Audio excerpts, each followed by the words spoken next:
बिस्मिल्लाहिर्रहमानिर्रहीम। अस्सलाम वालेकुम। जापानी पाकिस्तानियों की इतनी इज्जत क्यों करते हैं? जापानी दुनिया में सबसे ज़्यादा इज्जत पाकिस्तानियों की करते हैं। बिजनेस कम्युनिटी में भी वहाँ पाकिस्तानी ताजिरों को खास अहमियत दी जाती है। पाकिस्तानी ताजिर सबसे इस्तेमाल शुदा गाड़ियाँ जापान से खरीदते हैं और उनकी बहुत बेहतरीन साख है।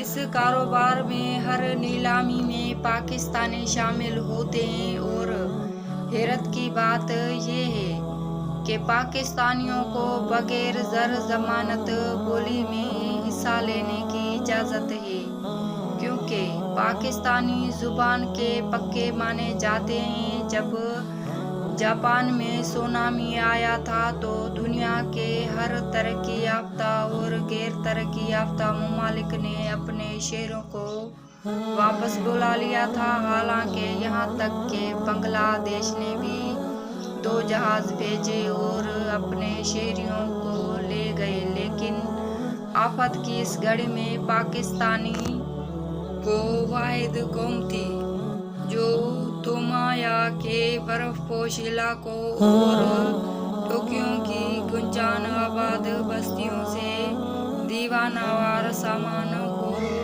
नोश लेकर सुनामी के इलाकों में जा पहुंचते। जापानी गरम गरम खाना पसंद करते हैं। वो हैरान रह गए थे कि ये कैसी कौम है जो अपने साथ खाना पकाने का सामान लेकर आई है और हमें गरम गरम खाना पका कर खिला रही है। और वो इलाके जहाँ उनका एटमी रिएक्टर तबाह हुआ था और जापानी भी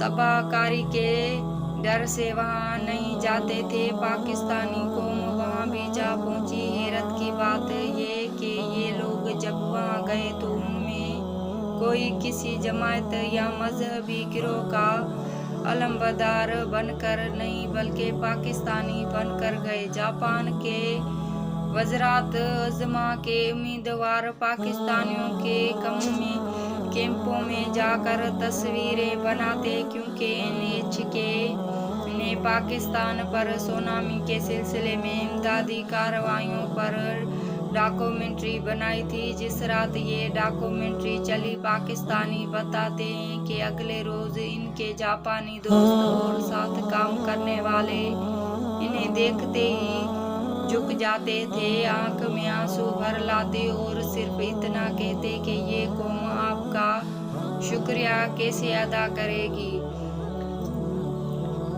मलून सुलेमान रशीदी के गुस्ताखाना किताब का तर्जमा जापान की एक प्रोफेसर ने किया तो उसके तकरीबनामी में चंद पाकिस्तानी गए और कहा कि इस किताब से हमारे और पूरी उम्मत मुसलमान के दिल दुखे हैं। तो पुलिस ने न सिर्फ उस तकरीब को रोका बल्कि जापान के तमाम बुक स्टॉलों से वो किताब उठा गई। आज भी वो पाकिस्तानियों से ये सवाल ज़रूर पूछते हैं कि आप लोगों को वो किताब कहीं नज़र तो नहीं आई। शुक्रिया।